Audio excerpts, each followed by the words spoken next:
You're watching Business Connections Live. We are at the Business Networking Show. With me, another guest. It's Alan Rochell. Rochell. Yep. A little bit there. That's very good. Now, you're the fire safety. You're from FireSafetyNet Limited. Yes. That's your own business, isn't it? Absolutely. Now, why are you here today? Apart from the fact that you are a 4N member. Yeah. I was asked by 4N to come to the show. Actually, I did it last Friday and did a fire risk assessment of the rooms that they use in here.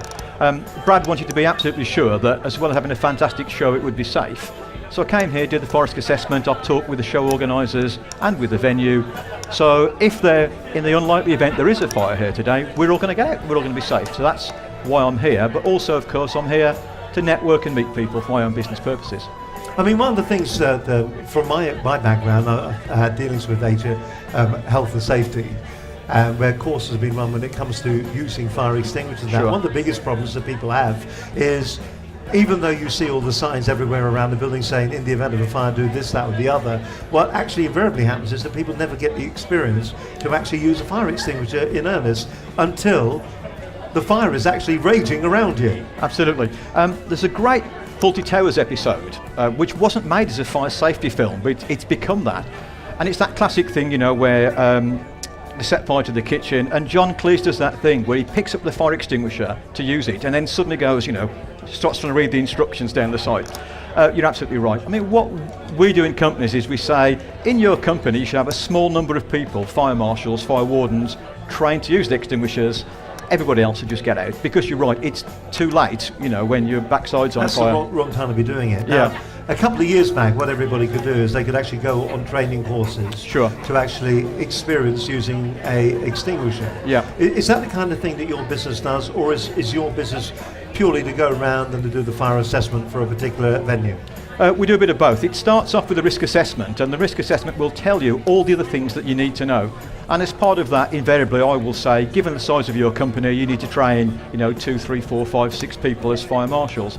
But we'll do the risk assessment. That'll tell you what sort of fire alarm you need. You may not need one at all, of course. What standard it needs to be, how many fire doors you need, the whole thing. But the thing starts with a risk assessment and moves on from there. And we do train fire marshals. It's good fun. It's a 3-hour course. We have a laugh and a joke with our clients, but we teach them all that stuff about how to open a door if there's a fire, how to check the door, to see if there's a fire behind there. And because I've spent such a long time in the fire service, I can bring those real situations in to explain to people, you know, how it's going to happen. So, who are you targeting at? Is it small SMEs, medium scale, or is it large multinationals? Most of my work tends to be with SMEs. So, for example, this week I've been in a manufacturing company, I've been in a retail company, next week I'll be in a care home. So it's across all of those places. But the legislation is really straightforward. It says if 5 or more people are at work in a building, you must have a fire risk assessment. And people say, well, actually, we're directors, we're not employed. Well, of course you are if you're directly employed by the company. It even includes volunteers.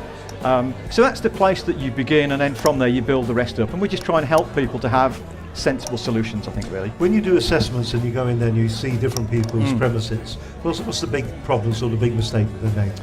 The biggest issue is housekeeping. So if I go into a factory and there's rubbish everywhere, there's dust everywhere, the bins are overflowing, that tells me that they're going to have a fire. When fire risk assessment first started in the late 90s, I was still in the fire service then, and we were looking very closely at risk assessment because it was a new thing. And we looked at 20 years worth of fire reports and all that experience. And the thing that came through in the end, the one common denominator, was poor housekeeping. So if I'm in a place and it's covered in wood dust and shavings and things, it means they're going to have a fire. So housekeeping is the big thing. And the other thing is, people think if they've got a fire extinguisher, they're safe. And of course, what you need is a fire exit, not a fire extinguisher. But we just make sure they've got that minimum requirement to be safe. Okay. Listen, it's been fascinating. Thank you. If people want to get in touch with you and they want to find out a little bit more about FireSafetyNet Limited, yes, find you obviously online. Absolutely. www.FireSafetyNet.co.uk. Fantastic. Really, really interesting. So thank you very much indeed for popping along.